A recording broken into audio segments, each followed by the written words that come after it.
एक बात कही थी। मैंने कहा था इस वर्ष मेरी इच्छा है कि हम हमारे देश में जितने स्कूल्स हैं, कोई स्कूल ऐसी ना हो कि जहां बालिकाओं के लिए अलग टॉयलेट ना हो। आज कई स्कूल ऐसी हैं जहां बालिकाओं के लिए टॉयलेट नहीं है। कुछ स्कूल ऐसी हैं जहां बालक के लिए भी नहीं, बालिका के लिए भी नहीं है। अब यूं तो लगेगा क्या ये कोई ऐसा कोई काम है क्या जो प्रधानमंत्री ने, लेकिन जब मैं डिटेल में गया तो मुझे लगा कि बड़ा महत्वपूर्ण काम है, करने जैसा काम है। लेकिन मुझे उसमें, जो देश भर के स्कूल के टीचर मुझे सुन रहे हैं, मुझे हर स्कूल से मदद चाहिए। साथियों नमस्कार, मैं हूं राजेश शर्मा और आप भारत चक्र न्यूज देख रहे हैं। साथियों आज हम बात करेंगे विकास के पथ पर निरंतर प्रयासरत भारत के शिक्षण, शिक्षक और शिक्षालयों के बारे में। वीडियो थोड़ी लंबी है, अंत तक जरूर देखें, आपसे करबद्ध निवेदन है। आज से लगभग 11 साल पहले की बात है जब नरेंद्र मोदी ने 2014 का लोकसभा चुनाव जीतने और 26 मई को प्रधानमंत्री पद की शपथ लेने के बाद पहली बार बहुत बड़ी संख्या में लोगों को संबोधित किया था। मौका था 5 सितंबर शिक्षक दिवस का 2014। उनके संबोधन को देश के लगभग 18 लाख सरकारी और प्राइवेट स्कूलों में लाइव चलाया गया था। लोगों को लगा था कि पीएम मोदी कोई बहुत बड़ी और ज़रूरी बात कहने वाले हैं, इसीलिए तो पूरे देश के स्कूलों को जोड़ा गया था। प्रधानमंत्री ने लगभग 120 मिनट का मैराथन भाषण भी दिया, जिसे देश के करोड़ों छोटे बड़े विद्यार्थियों और शिक्षकों ने सुना और उस वादाई भाषण के गवाह बने। पीएम मोदी ने कहा, दुनिया भर में अच्छे शिक्षकों की मांग है। क्या हम यह सपना नहीं देख सकते कि हम उच्च गुणवत्ता वाले शिक्षक दुनिया को भेजें? क्या हम अपने युवा छात्रों को शिक्षक बनने और राष्ट्र की सेवा करने के लिए प्रेरित नहीं कर सकते? जिस देश में शिक्षकों की इतनी बड़ी कमी थी, वहाँ के लिए यह सपना दिखाना बहुत बड़ी बात थी। ऐसा लग रहा था कि पीएम मोदी सचमुच कुछ नया करना चाह रहे हैं। 2 महीने बाद ही 25 दिसंबर 2014 को बनारस हिंदू विश्वविद्यालय में पंडित मदन मोहन मालवीय राष्ट्रीय शिक्षक और शिक्षण मिशन के शुभारंभ के दौरान मोदी ने फिर से सपना दिखाया कि देश में 5 वर्षीय शिक्षक प्रशिक्षण कार्यक्रम की जरूरत है और भारत को दुनिया भर में उच्च गुणवत्ता वाले शिक्षकों को भेजने का लक्ष्य रखना चाहिए, क्योंकि वैश्विक स्तर पर इसकी मांग है। उस वक्त पीएम लगातार एक ही बात दोहरा रहे थे, जो कि एक सकारात्मक और नया संकेत था, और यह इतनी बड़ी बात भी नहीं थी जिसे पूरा नहीं किया जा सकता था, क्योंकि प्रधानमंत्री पद को संविधान ने और देश की संसद ने इतनी ताकत दी है कि वो ऐसे लक्ष्यों को अपने भाषणों में कह सकते हैं, दोहरा सकते हैं और पूरा भी करा सकते हैं। बस महत्वपूर्ण बात इतनी सी है कि प्रधानमंत्री मोदी जो कह रहे थे उसे पूरा करने की नीयत भी रखते हैं। भारत के लोगों को इतने बड़े बड़े वादों की आदत नहीं थी। यह देश 200 साल ब्रिटिश गुलामी से लड़कर बाहर आया था। यहाँ छोटे छोटे टारगेट बनाकर नागरिकों को प्राथमिकता देकर लोकतंत्र की मर्यादाओं में सिमटकर अन्य प्रधानमंत्रियों ने विकास के लाखों लक्ष्यों को पूरा किया था। बड़े बड़े मंचों पर खड़े होकर बड़े बड़े वादे नहीं करते थे। ऐसे में इतना बड़ा वादा कि अब शिक्षकों का निर्यात किया जा सकेगा, भारत के शिक्षक संसार भर में ज्ञान की अलख जगाएंगे, यह विचार सुनने में बहुत ही क्रांतिकारी लगा था। लेकिन आज जब उस भाषण के 11 साल बीत गए हैं और 2025 का शिक्षक दिवस आ गया, तो उस प्रधानमंत्री जी के वादे उस क्रांतिकारी विचार पर गौर किया और पाया कि संवेदनशील, सरल और लोकतंत्र प्रेमी भारतीयों को उन सपनों को दिखाकर ठग लिया गया जिन पर स्वयं मोदी को ही कोई भरोसा नहीं था। आज सच्चाई सबके सामने है। कई साल बीत चुके हैं। पीएम मोदी ने इस बात को फिर कभी नहीं दोहराया और न ही इस दिशा में कोई कार्य किया गया। बीते सालों में महंगाई, बेरोजगारी के अलावा जो हिस्सा सबसे ज़्यादा तनाव में रहा है वो है शिक्षा, शिक्षक, स्कूल और किताबें।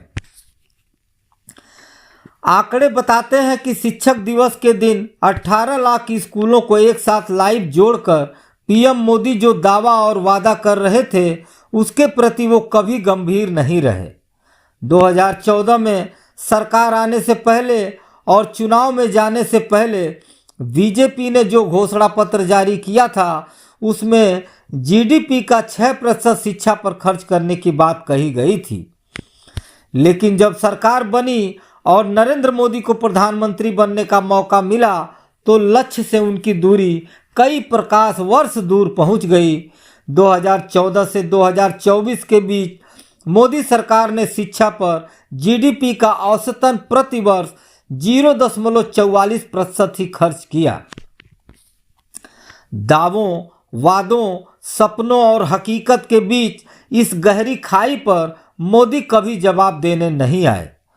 उन्होंने हजारों बार भाषण दिया पर किसी भी मंच से आज तक यह नहीं बताया कि शिक्षकों को निर्यात करने का उनका सपना उनके ही कार्यकाल में कूड़े के ढेर में क्यों पड़ा है। आज देश की जनसंख्या बढ़ चुकी है, वैश्विक प्रतियोगिता बढ़ी हुई है, पूरी दुनिया शिक्षा में निवेश कर रही है और यहाँ भारत में नरेंद्र मोदी जी के नेतृत्व वाली सरकार शिक्षा में होने वाले खर्च में लगातार कटौती कर रही है। शिक्षा के मद में कटौती का मतलब ही है स्कूलों की संख्या में कटौती, शिक्षकों की संख्या में कटौती, किताबों में कटौती। यूनेस्को की 2021 की रिपोर्ट का शीर्षक state of education report for India, no teachers no class, यह बताने के लिए काफ़ी है कि किस तरह से देश भर के स्कूलों में शिक्षकों की संख्या में भारी कमी आई है। UDISC प्लस की हालिया रिपोर्ट के अनुसार देश भर में कुल शिक्षकों की संख्या 1 करोड़ से अधिक हो चुकी है, लेकिन अभी भी 1 लाख से अधिक ऐसे स्कूल हैं जो सिर्फ एक शिक्षक के भरोसे चल रहे हैं। यहाँ शिक्षकों की संख्या बढ़ाए जाने की जरूरत थी पर स्कूलों को ही बंद करने का अभियान चला दिया गया।